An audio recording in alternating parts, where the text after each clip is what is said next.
চলুন আজ স্বস্তিক চিহ্নের জাদুকরী ক্ষমতা সম্পর্কে জেনে নিন।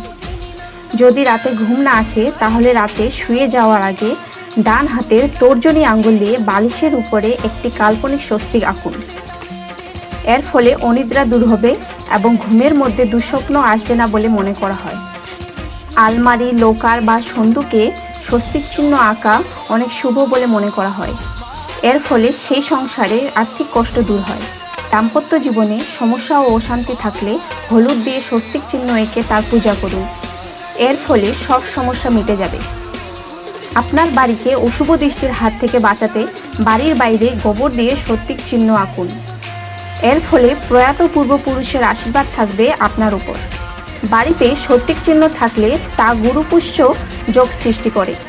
এই যোগ বাড়ির সদস্যদের উপর শুভ প্রভাব সৃষ্টি করে।